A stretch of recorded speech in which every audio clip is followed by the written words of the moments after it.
you that do not know me, I operate the Metroparks mounted unit. I have been a member of the unit for, I want to say, 11 years now, and I've been a sergeant for the past 5 or 6. So part of my responsibility as a sergeant, besides a lot more paperwork, is selecting horses, going through the whole process to make sure that number one, a horse is going to make it as a Metropark mounted horse and do all the events that are required of it. But along with that, a lot of our horses are donated, and sometimes I just need some of the extra work to get them ready for some of the events that we do. So I am a certified mounted unit instructor, and so part of my job description is working with these horses, getting the horse and rider ready for some of these events that we do. And hopefully I can share a little bit of knowledge with you today about what we look for, how I take this approach. And I'm definitely not telling you guys how to do things with your horses, but what I've learned, what has worked for me in the past probably 6 or 7 years of doing this. And I'll be very honest, a lot of this has been trial and error for me. I definitely had a very unique experience going into the mounted unit where the horse I trained with for probably the first 8 months was perfect. There was not an issue that had ever occurred. It was really like a ride in the park every day that you imagine where like the birds are chirping, you see butterflies, you're like, this is great, I'm getting paid to do this. And on the first day of being on my own out of training, I really to this day do not know exactly what happened. I think it was a squirrel that jumped out of the bushes, but I was actually going uphill with my horse. He completely spooked, threw me, went running about 1.5 miles down the road, and I was ready to quit at that point. I'm like, well, I'm done with this. But I learned I can't do that. And the second thing that I learned is, well, obviously there's work I have to do with my horse. You know, the first 8 months were great. I was never prepared for any type of big, you know, to me it was a huge crushing event to have something like that happen to me. I had to take a couple weeks off work, but when I returned, the big thing that I came back to is, all right, I need to work with my horse. What's going to work for us? And then just moving on to other horses in the unit. So I say that we're desensitizing the horse, but really it's more about, acclimating. So it's not if your horse notices something, it's when they notice it. I think we've all had this experience before. You know, we're walking down the trail or wherever you might be, and you might see it, you think your horse sees it, but then you really know when your horse has seen it. And I like to throw little quirky things in here just to kind of keep everyone's attention. But this has definitely happened to us. So it's not so much that I want to desensitize my horse, I want them to see things. I want them to be aware, because if they see it and they can walk comfortably past any type of obstacle out there that might be in front of them, I'm going to feel a lot better. You know, I don't want to put blinders on my horse and say, okay, I'm going to only have them, you know, look forward, and we're going to keep the path completely clear of any debris or anything that can happen, or any squirrels that jump out of the bush, or, you know, whatever might happen. No, I want him to be comfortable. I want him to look around and say, okay, well, I see this, but that's fine because my rider is comfortable, she's confident, she lets me see things. Even if I might want to stop for a minute and take a look, it's okay. If that bag is coming at me, she's not going to, you know, take a crop out and start screaming to go stomp on it. She's going to let it maybe, you know, blow her away, but she's going to let me look at it. So these are things I keep in mind when I'm working with a horse is they're going to end up noticing something one way or another. So, you know, give them time, let them work through it. But the big thing that I really had to tell myself is any type of successful training, it has to start with me. When I say that, it has to be your attitude, 100%. When you start working with a horse, do not pick the day where you just had the worst day ever, and then you're like, I'm going to go out and work with my horse and it's going to make me feel better.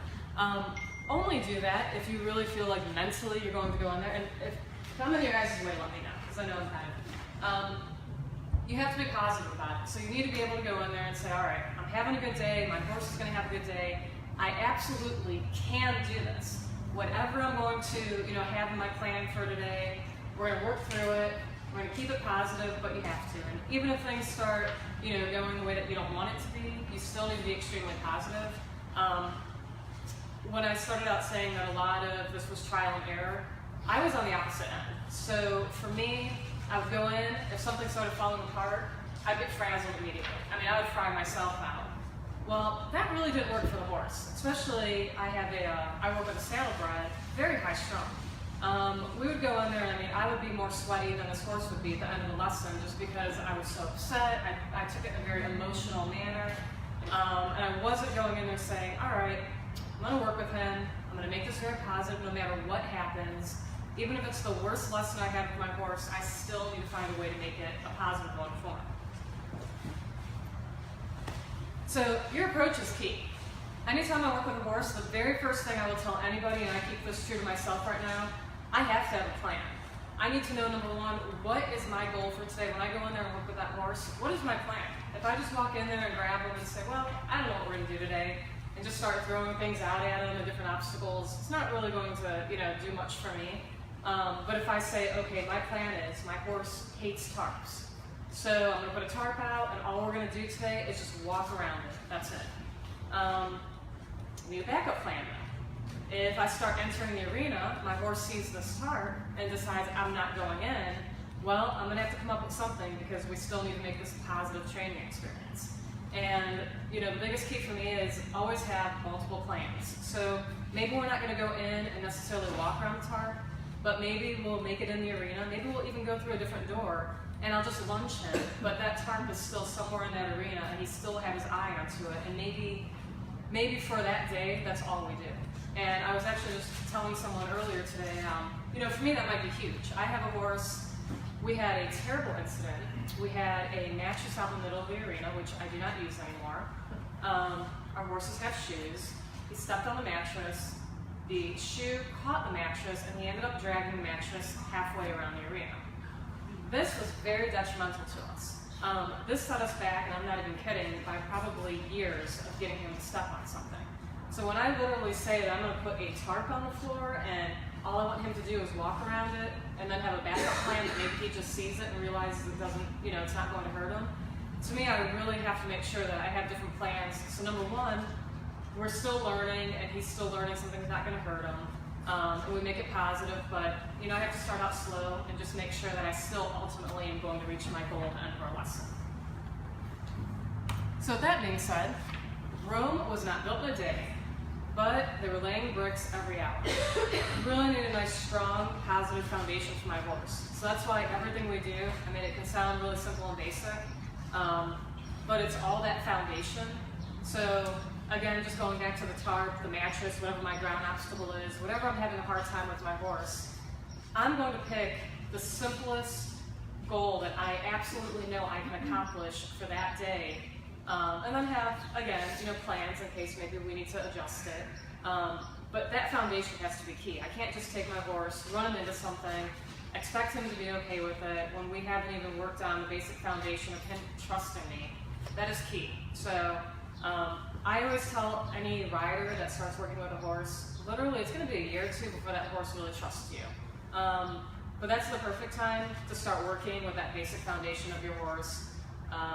Again, if it's the tarp, maybe the tarp is an aisle way. Maybe I put it where I'm grooming my horse so that we're not doing anything specifically with that tarp, but I'm grooming him, I'm loving on him, and then maybe I put him back in the stall or I take him out to pasture.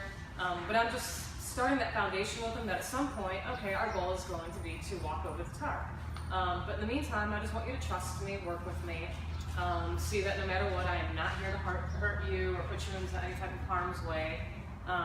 So that again is, to me it's really powerful. I see some people working with horses and I've had to, even myself, slow things down.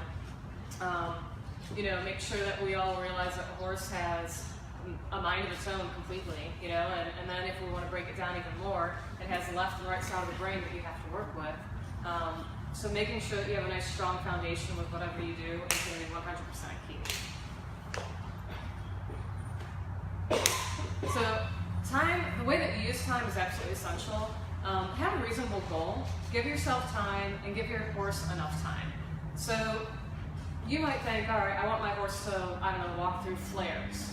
5 minutes probably is not going to be enough time if your horse has never seen flares before, especially if you maybe decided that I also want to have 20 flares set up.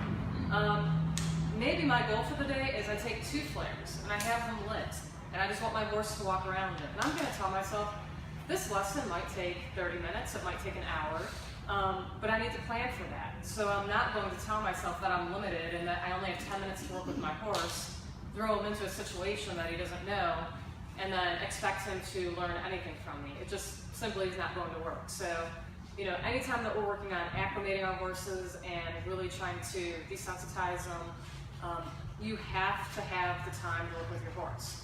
And not only within your daily lesson, but within a week. For me, it's almost every day when we're working with something new with our horse. We're going to take him out to stall, we're going to show it to him, we're going to keep that going so that every day we can hopefully build off of it. Or if it's something that he doesn't like, we can give him time to get used to it. You know, for the 4th of July, I'm not going to pull my horse out at 8 o'clock that morning, take him down to Edgewater, or if we're working with Cleveland, and then say, this is the first time you're going to see fireworks. Absolutely not. We're going to build that up starting as soon as our training season begins, at the beginning of the year, and start doing things with sound, with crowds, with people, so that over time and with weekly lessons, he's starting to get more comfortable, so that when it is time to be in a large event and deal with those type of obstacles or things that we might end up with, he's had enough time to go ahead and really hopefully soak everything in so that when we're in that situation, it goes better for us.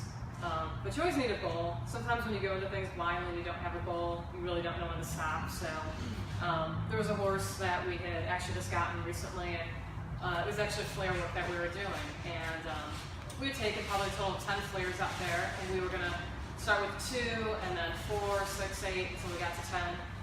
But he was a little bit apprehensive. But when we had 4 of them lit, and he had no issue going through them and walking around them and smelling them, in my mind, that was actually good. Why blow him at 10 on the first day when we can just start with 4? But, you know, the goal was, let's just get a positive response out of them. We gave ourselves enough time to work with that too. So recognize your horse and what your horse's abilities are is absolutely key. So when you practice something, you have to always remember they have a left, right, a weak, and a strong. So people have different approaches to how they do things, but just out of curiosity, who would work the strong side first versus a weak? Like anyone, just like show of hands, who might work the strong side, or, okay, and weak side. Okay, so I've done different theories with it. A lot of times I will start with the strong side, just so that that horse has that positive, I guess like foundation that, okay, on my strong side, I was able to do this and it didn't hurt me. So then when you have to work with the weak side, you can hopefully get a similar response. And then I usually go back to the strong side for the absolute win at the end. So I do a little bit of, you know, rotating it back and forth. But I want the horse to know what I'm asking it to do. So a lot of times, if I know it has a strong side, I do start with that, just so that hopefully I'm getting the reaction I want. And then, yes? I don't have a horse, that's why I read. I'm sorry, I don't understand the weak and strong side. Okay, so it's kind of like you're right-handed or left-handed. So if you're right-handed, this is going to be your more powerful hand. So when you're opening up things, or like for me, my weapon is on my right-hand side. So when I deploy it, this is my strong hand. Your weak hand would be my left. Maybe it's not used as much, and so I'm not as good at it. So same with a horse. It's going to be very similar. Like even if they walk, trot, canter, they normally have a strong side that they're better at. And a lot of that too is we have the tendency to work one side more than the other. So it's always really important to work both sides equally. So even for me, and going back to having a weapon, when I go and qualify with this, I'm definitely not as good with my left hand, but I have to practice it just as much, you know, as far as drawing the weapon and that muscle memory, because by nature I always want to work the right. So with a horse, it's the same thing. You're going to have a strong and a weak side, but you have to work both of them equally, just so that they can try to be on the same level, but a lot of times it doesn't always happen. Left, right side of the brain, a lot of times, so the brain just tend to work a little bit independently.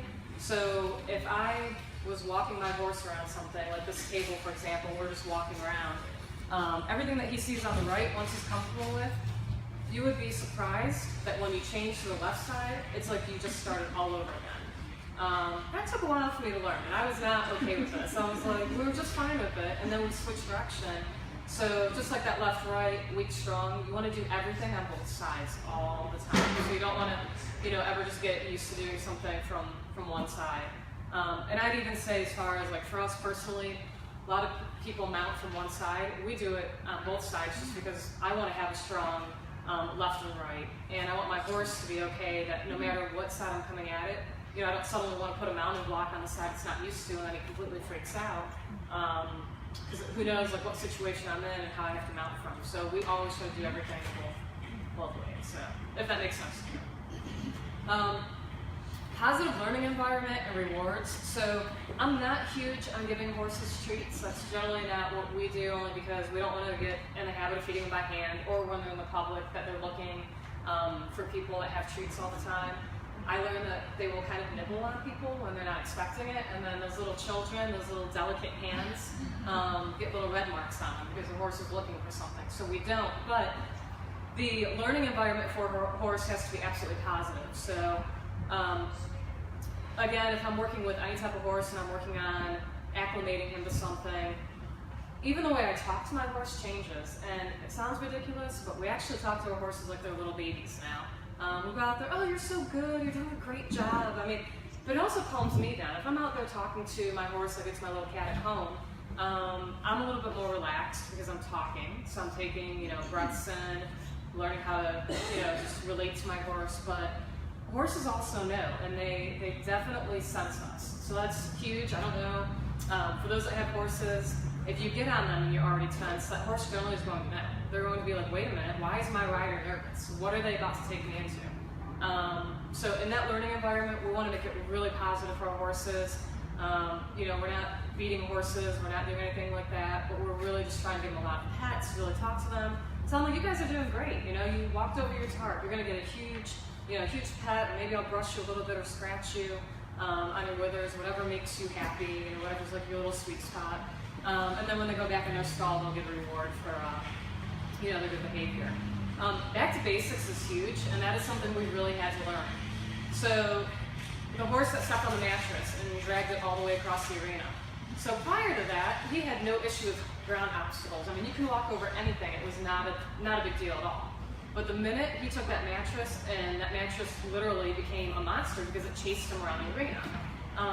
Not a positive moment for him, but it happened. And after I had to get his hoof out of this mattress, he's completely freaking out, had to learn, well, I guess we're going back to basics, because the 20 things that we've walked over up until now, 0. I'm going to hit with the brakes on every single one of them. So we really had to step back, and I had to reassess my goals for this horse. And again, it took a long time, but even like 3 years after the incident, I had taken them to a training and they had mattresses there. And it was a disaster. I mean, a complete disaster for him, but we found something else. I said, is there like a bag or something we can have on the ground, maybe he can walk on instead of the mattress? Because I just knew, like, why put him back in that situation? Because it was very negative for him. But to be able to take that step back and say, reasonably, is my horse going to accept everything after what he just went through? Probably wasn't reasonable. So why would I set that goal? I wouldn't. But I had to tell myself, all right, we take it back to basics. Horse history. A lot of us, how many people get a horse when it literally, drops from the mare? We don't. You usually get a horse when they're a couple years old. There might be some exceptions to that, but you don't always know the history of your horse, correct? So you don't know what that previous owner's done. That previous owner could have told you anything, like my horse jumps through flames of fire and everything else. Well, it's possible. It could have happened. It's even more possible if the horse was heavily sedated, it could have happened. But we don't know. And we would like to think that everybody is as kind to animals, but that's not always the case. So when we get some of our mounted horses, we really have to kind of look back at their history. And when we assess them and just look at some basic things about their behavior, we have to think, all right, maybe they did have some negative things. But a lot of times I try to stress to people too when I get a horse, even if there was something negative that happened. So when my horse retires, I would probably tell that person he hates ground obstacles. It wouldn't be fair to hand him off, and then this person, once he's in obstacles and has 100 things on the ground, knowing that he absolutely hates that. I'm going to be very honest about it. So I would hope that when you guys do get a horse, or even if you have to retire your horse, whatever you guys end up doing, that there's definitely a lot of honesty. But when you don't always know the history of your horse, it changes things. So with that, you now have to create that new chain of trust with that horse. And that's why we really try from the very beginning to be incredibly positive and rewarding. Because whatever happened to that horse before we got it, I'd love to say the horse would forget, but I also learned they do not. So, I have a saddlebred, and I'm definitely not saying anything negative from where he came from, but I can tell you that I never saw what a saddlebred farm really looks like, or how they're kept in stalls without windows, because he was a show horse.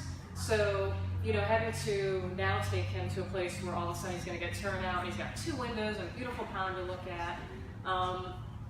When I put him in a trailer though, that's small and confined, sometimes for a while he was kind of freaking out because he's in that little tiny space again. He's claustrophobic, but when he has a nice big open area, but the good thing is I knew his history, I knew where he's coming from, I knew his comfort level, and so I had a little bit of that, but then I was able to start creating trust with him by giving him one of the biggest stalls possible and showing him that there's really a complete other side of the world that he's about to experience. And then take him over mattresses for fun.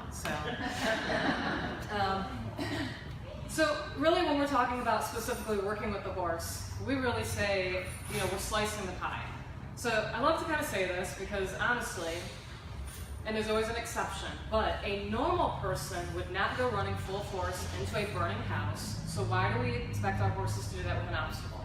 Now I understand there's exceptions. Sometimes, you can have an animal or something in that house that you're going to go run after because you want to try to save. But in general, if your house is burning down and there's nothing in it, why would you go running in it? You wouldn't, especially not full force. With our horses, we tend to have a room filled with obstacles and then try to force them into every single one and expect some type of, positive feedback from them. It's usually not going to happen. So when we're approaching an obstacle, and again, if this table is an obstacle, I would probably start extremely wide with my horse. I would just let him walk around it. If he wants to smell it, let him smell it. A lot of times we almost ignore it. Usually the best thing that we have found is if you don't make a big deal over that obstacle, a lot of times your horse will not.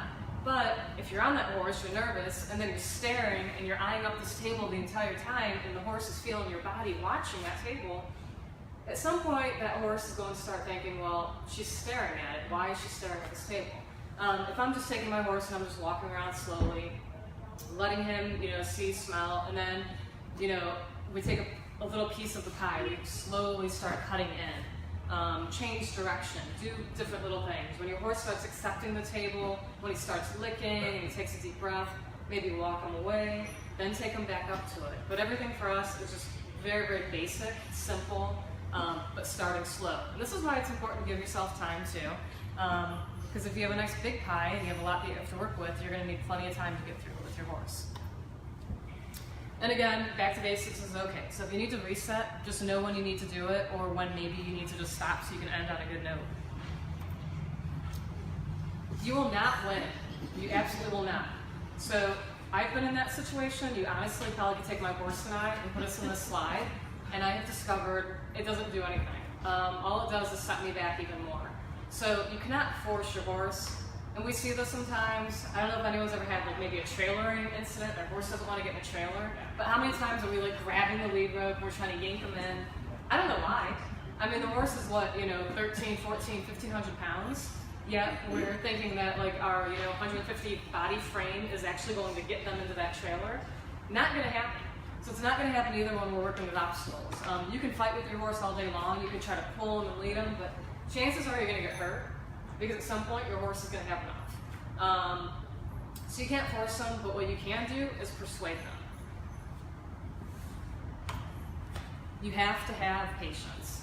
I really do kind of I completely out myself in this sense. When I first got into the unit, I was not a patient person, and I knew nothing about horses, nothing at all. So I went into it thinking that these horses have push button, especially mounted horses. I mean, why would they give us these horses if they could not do everything that we expected, all the time? And I learned very quickly on, day one when my horse bucked me at the squirrel and went running down the parkway. Doesn't happen that way, but I need to have patience and start building trust in my horse. Sometimes you have to step back in order to be able to move forward. And I've definitely learned that if something does not go the way that I want it to go, maybe I need to take myself out of the equation for a minute. Maybe I ask someone else, hey, can you maybe work with that horse for a minute and just see if you're doing something different than what I'm doing? Because me screaming, shouting, having a temper tantrum isn't working. So maybe I can see your calm body, work with this horse and, see what we need to do differently. I have really, really had to learn to be a very patient rider and instructor with the horses because they are not push button, but it has been probably the most rewarding last couple of years of finally really realizing within myself, what am I going to do to get this horse to work with me a little bit better? So, building trust has done a lot. We have another horse. It was a bad partnership between myself and this horse, but we went down to Kentucky to the horse park for a 5-day training clinic, and at the end you have an obstacle course. So I go in with this horse, and we've been working together for a little bit, but not that long. He didn't trust me at all. We go into this the arena down there, and by the 3rd obstacle, this horse is like, I'm done. Like, I have no respect for you at this point. He's like, you haven't been patient with me. You're trying to force me into this situation. I'm getting angry. He feels that. I'm kind of yelling at him a little bit. And we nearly ran over every instructor and judge out there in the arena for him to exit the door. Was not a good experience, but kind of had to take a step back. I watched other people go through the same situation and sort of watched what did they do, how did they handle their horses in certain circumstances. And when I went back years later, we're actually able to make it through everything, but it was a lot more rewarding. He trusted me, but I really had to take that step back and say, what am I doing that's not right? And I just didn't have patience. Be able to adapt and overcome. This is what you have to do to make, what do you need to do to make things positive? So again, with having a plan and having goals, if things do not always go the way that you want, you have to be able to adapt and overcome to different circumstances, situations.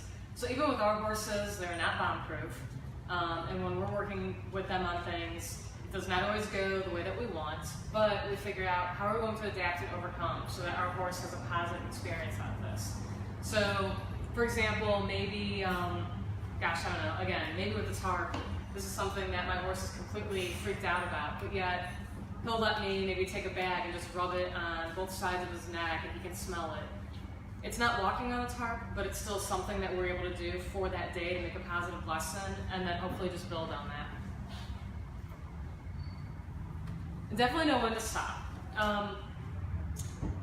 There are definitely moments where we become impatient and we become rushed, and we might go to clinics and we want our horse to do everything. We want to show off. We've got the best horse ever. And then you might get to something that completely blows your horse's mind. Some of us do not always listen to the cues or feel the cues that our horses give us. They are talking to us and communicating to us the entire time, but a lot of times we are so wrapped up in what we're doing that as riders, we develop tunnel vision. With tunnel vision, we're not always listening to our horse when all of a sudden his body crunches up and his head's going down until you are now on the ground because you're jabbing him with spurs or a crop, trying to force him into something. Instead, if you have the ability to stop before your horse gets to that point and completely explodes, definitely do it so that you're ending on that positive note with your horse. Your lesson does not have to be perfect to end on a positive note. I just kind of like that. As long as at some point, and there's just snow on that, whatever. I guess the positive point is because there's snow in here, there's no mosquitoes. As far as the lesson, it might not be exactly what you wanted, but as long as it's still positive for your horse and you made a little bit of headway with something, to me that's a huge thing. So if we're working with horses and we're trying to do something with crowd control, we'll take noodles and we'll touch their whole body with noodles everywhere. Ideally, we want people to be able to throw noodles at them and balls and everything else, but it doesn't always start like that. So if we can get them to accept whatever obstacle we're giving them, maybe my lesson was for that day they can throw everything at our horses. If they can't, but maybe they can still touch them, to me that's a positive still, and I have no issue with that. A lot of times we just have to kind of start slow. So, though you may not be able to change it, you can handle an ugly situation beautifully. Has anyone ever been in a parade or anything like that with their horses in general? Has it always gone perfect? Okay. So, I just experienced that a couple weeks ago. Alright. So, we've had horses, St. Patrick's Day a couple years ago, there was this one horse that was so stuck on a person behind us on rollerblades with a trash can picking up manure the whole time that horse decided to turn around, and the rider had a flag, and walk backwards for the entire stretch of the parade. That is not how it's supposed to go. But nobody knew, and we took the situation. We're like, what? We still look good because we're all in formation. And even if there's that one horse that is backwards, he actually is stopping when he's supposed to stop. He's walking when he's supposed to stop, or walking when he's supposed to walk. But he is just staring at that garbage can the entire time. You can't always, control every situation that happens, and that's been huge for us. there are definitely things that have occurred with our horses or situations that we go into with crowd management, different events that we've done, but we just try to figure out, all right, maybe the people watching this parade, maybe they just think it's supposed to be like that, because instead of fighting with the horse now and trying to turn them around and making it a battle, the rider just went with it. The rider's like, all right, you know what, if this is how we're gonna get through it, that's fine. The other thing is you can't drop the American flag, so that rider is really in a really bad spot. But they just made it, they made it look beautiful. So, the big thing for us, especially when it comes to the horses, is it takes time and it takes patience. If you don't have that, I probably would say, you shouldn't have a horse. But if you have those two things, I think you could do almost anything with your horse. So, from the different scenarios that we've been in, and within the Metroparks, we've worked with the Republican National Convention. We've done the Cleveland Calves Parade. We have been to Washington, D.C. for the Police Memorial. We've done some really awesome things with these horses that literally came from people's pasture pets that said, I can't do any of this stuff with my horse, but good luck.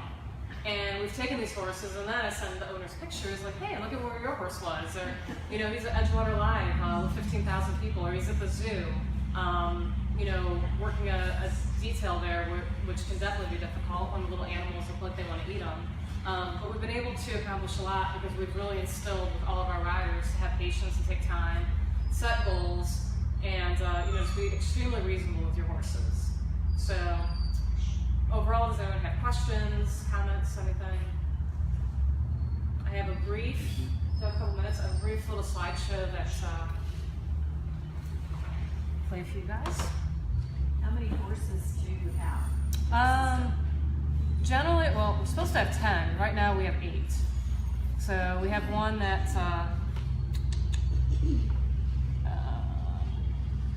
one that we retired, and we've been trying to replace them, but What's the height and weight requirement? usually we want 15.3, and then weight-wise, over 1,000 pounds is best. But I say that one of our best horses, I swear he's 14.3. He was donated from Massachusetts. He's a little Tennessee Walker, and when he came off the trailer, he was on a slant load with 2 other horses, and I'm looking at him and I'm like, this is the smallest horse. This possibly can't be the one that they told me was 16'1" and 1,300 pounds. Oh my gosh, I was like, this is awesome. But yeah, that's what we try, because some of our guys, I'm not gonna lie, like most of them are a little bit bigger, and especially at winter time, when everyone has like their Thanksgiving and Christmas and New Year's, they have no desire to be on any type of like diet, and I really try to go with like a horse should not carry more than 25 to 30% of their body weight.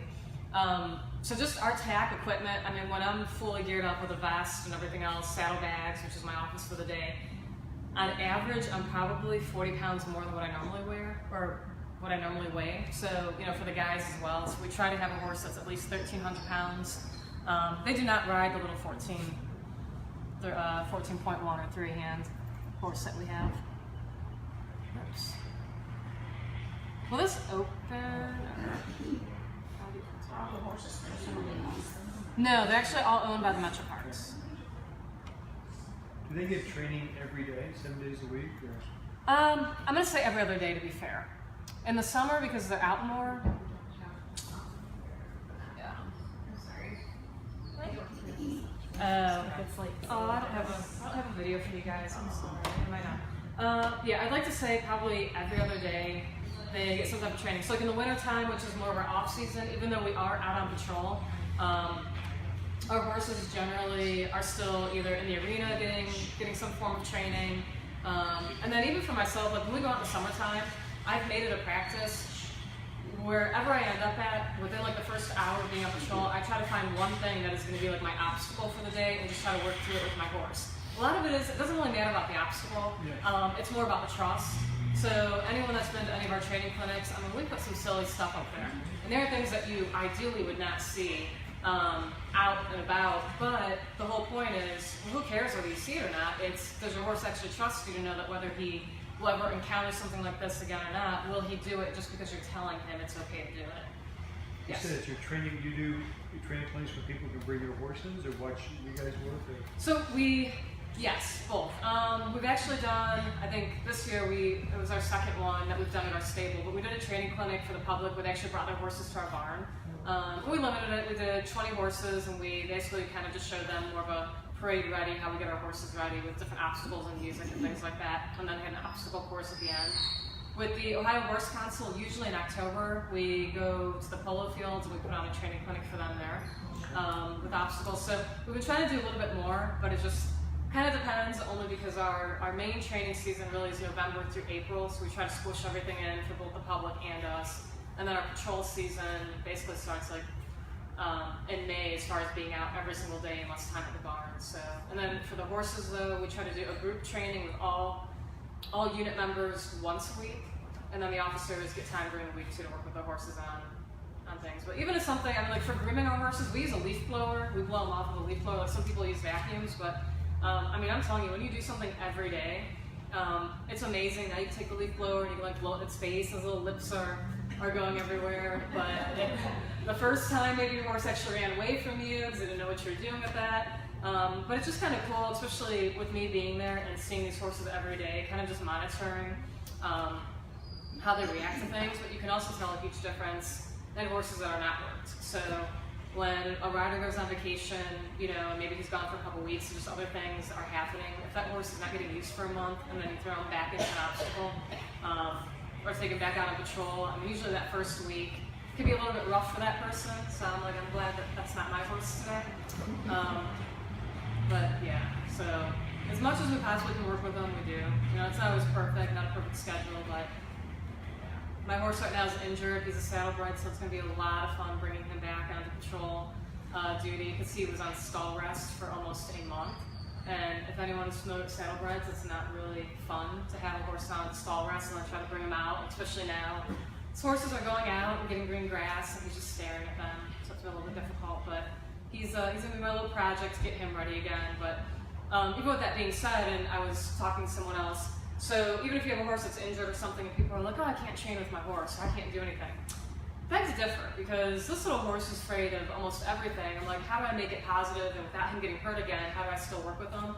And I was just saying, if there's something that he's afraid of, I'll take treats. Since we don't do anything by hand, I'll set him on everything he's afraid of. And when I was hand walking him up and down the aisle, eventually he'd get to the point where he had no issue walking up to that object and was no longer afraid of it because it was a treat, you know, that was there for him, to the point where it just didn't matter. So even with him being off duty for, you know, months, it was still just trying to find a way to work with him and make sure that he would be okay when it's time to go back out.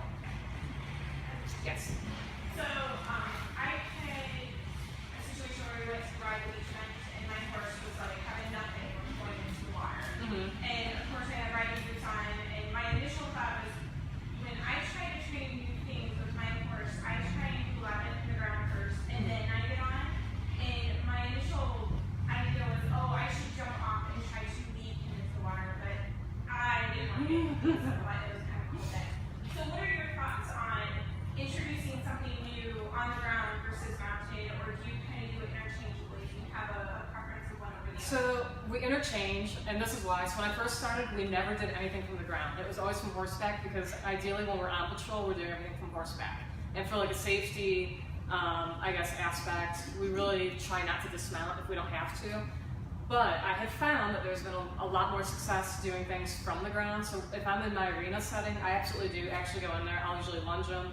I will do things from the ground, but I also give myself a time limit. And a lot of what I do from the ground might just be the initial walkthrough, and then I try to get back up and then work in from saddle. So it depends on what I have time for, but the truth is when I'm actually out on patrol, and we've had issues like our horses, especially, so we haven't been down on the beach probably since that ride. So when we're back down on the beach in May for our first Edgewater Live, it, for most of them, is going to be like a complete fresh start being down on that beach, especially if it's windy or something. But that's where we really try to focus on. So if you were at the beach, just kind of walking the shoreline back and forth and inching. So we'll start from the furthest distance out. And if you do ride with someone, we really try to work with that person too. If they maybe have a stronger horse, maybe they can help us out. But the least successful thing has really been, you know, just trying to go like head on and just really tackle it. But I try to do a lot, you know, mounted as far as, yeah. But say it both ways. I actually think it is easier usually from the ground, but then you have another thing. You need to make sure whoever's working around you that they know what side the obstacle needs to be on, and you know, things of that nature. But I feel like when I'm in the saddle, it's also easier for me to work both sides, like the strong and the weak and things of that nature. So I try to do as much from the saddle as possible.